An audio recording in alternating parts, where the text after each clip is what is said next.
Here's 8 tips for taking better photos with your iPhone. Now first up doesn't really apply just to the iPhone, it works with pretty much every camera, and that's composition. So first up is the rule of thirds. This is one of the more important composition rules, and it's a pretty easy one to implement because your iPhone actually has a tool built right in. So if you go into settings, then you go to the camera, then you turn on grid, and then you go back to the camera app, you'll now see that there's a grid on your screen. So using the rule of thirds is simple. The idea is that instead of putting your subject right in the middle of the frame all the time, which you might do, try moving the subject to one side of the frame or the other. The grid on the screen that you just turned on, it helps you guide where to put things. If you look at where those lines intersect and you put your subject there, that's using the rule of thirds. Doing this gives the image much more interest and pulls you into the photo, and it makes it more than just a snapshot. Now another tip is to move around. The iPhone only has one lens, and the digital zoom is horrible, so you shouldn't use that. But instead what you should do is move to your subject. It's very easy to just stand in one place and try to get the picture, but that won't always produce the result you want. So if something's far away, try to move closer, and if it's higher up, try to get higher. This is the easiest way to not only get better photos, but become a better photographer at the same time. It will teach you how to compose your shot. Now, if you've moved already and set up your shot the way you want, but you just can't quite get everything in frame, try using the panorama mode. You don't have to sweep all the way across, but just doing it a little bit to fit everything in frame will make sure that you get the shot you want. Now, besides those basic photography composition tips, there are tools built right into the camera app that let you get the most out of your iPhone. So first off, use HDR. Turning it on auto will make sure that HDR will be used if needed. What this does is allow the really bright spots in a picture, like the sky, and the really dark spots, like shadows, it allows them to have more detail.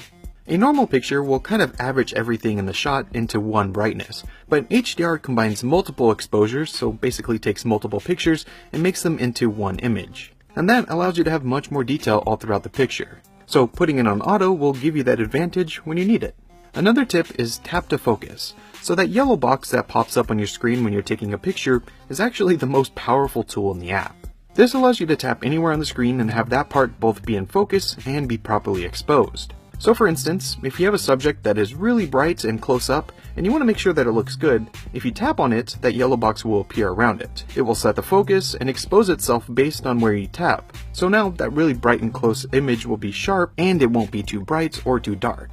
Now this works pretty well most of the time, but sometimes the image can still look too dark or too bright. Well, you can fix this too. If you tap and drag on the screen, you'll be able to change the exposure. You can go up for brighter and down for darker.